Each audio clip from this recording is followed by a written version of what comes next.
Assalamualaikum warahmatullahi wabarakatuh. Baiklah, pada pertemuan kali ini kita akan membahas tentang pendudukan Jepang di Indonesia. Hal yang perlu dibahas dalam pertemuan kali ini yaitu yang pertama, bagaimana latar belakang kedatangan bangsa Jepang ke Indonesia. Dan yang kedua, bagaimana kebijakan yang dilakukan Jepang setelah sampai dan menguasai Nusantara. Yang pertama, bagaimana latar belakang kedatangan bangsa Jepang ke Indonesia.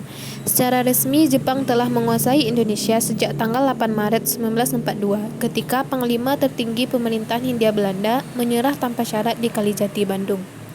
Bahkan, bangsa Indonesia menyambut kedatangan bala tentara dengan perasaan senang, perasaan gembira karena akan membebaskan bangsa Indonesia dari belenggu penjajahan bangsa Belanda. Tujuan kedatangan bala tentara Jepang ke Indonesia adalah untuk menanamkan kekuasaannya untuk menjajah Indonesia. Artinya, semboyan gerakan 3A dan pengakuan sebagai saudara tua merupakan semboyan yang penuh kepalsuan. Hal itu dapat dibuktikan dengan beberapa kenyataan yang terjadi selama pendudukan bala tentara Jepang di Indonesia. Setelah mengetahui latar belakang kedatangan bangsa Jepang ke Indonesia, maka kebijakan apa sajakah yang dilakukan pemerintahan pendudukan Jepang tersebut di Indonesia? Ada beberapa kebijakan-kebijakan yang dilakukan, seperti yang pertama di bidang ekonomi. Jepang hanya mengizinkan dua jenis tanaman perkebunan, yaitu karet dan kina.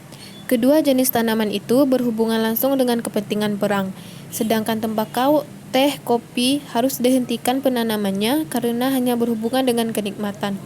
Padahal ketiga jenis tanaman itu sangat laku di pasaran dunia.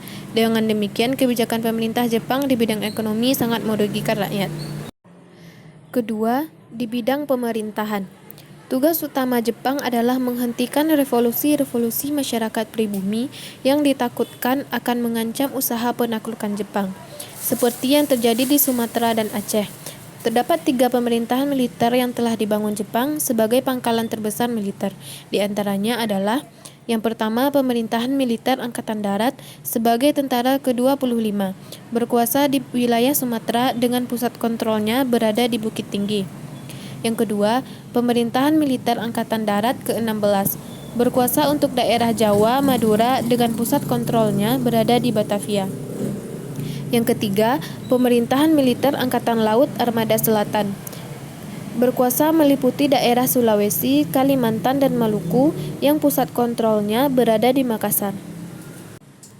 Yang ketiga, di bidang militer. Beberapa organisasi militer yang dibentuk pemerintahan Jepang diantaranya yang pertama yaitu Heiho, atau Pembantu Prajurit Jepang, merupakan kesatuan militer yang dibentuk oleh pemerintahan Jepang yang beranggotakan para pemuda Indonesia. Anggota Heiho mendapatkan latihan kemiliteran agar mampu menggantikan prajurit Jepang di dalam peperangan. Yang kedua, PETA atau Pembela Tanah Air, dibentuk pada tanggal 3 Oktober 1943. Menjelang berakhirnya latihan kemiliteran angkatan kedua, keluarlah surat perintah untuk pembentukan PETA.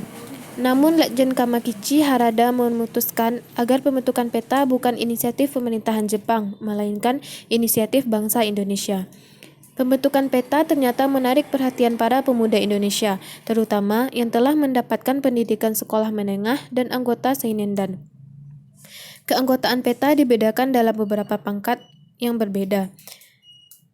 Ada 5 macam pangkat, yaitu yang pertama, Daidanko atau Komandan Batalion, kedua, Chudanko atau Komandan Kompi, ketiga, Sudanko atau Komandan Peleton, keempat, Budanko atau Komandan Regu, dan yang kelima, Gyuhei atau prajurit sukarela.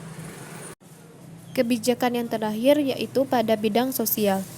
Salah satu kebijakan yang cukup penting dalam bidang sosial adalah pembagian kelas masyarakat seperti pada zaman Belanda.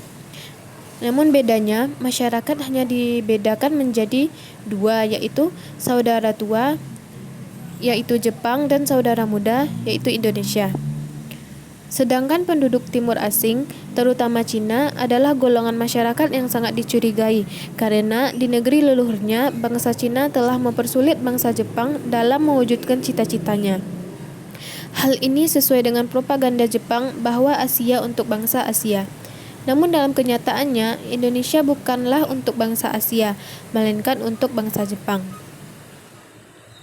Mungkin hanya sekian penjelasan materi yang saya sampaikan. Terima kasih. Assalamualaikum warahmatullahi wabarakatuh.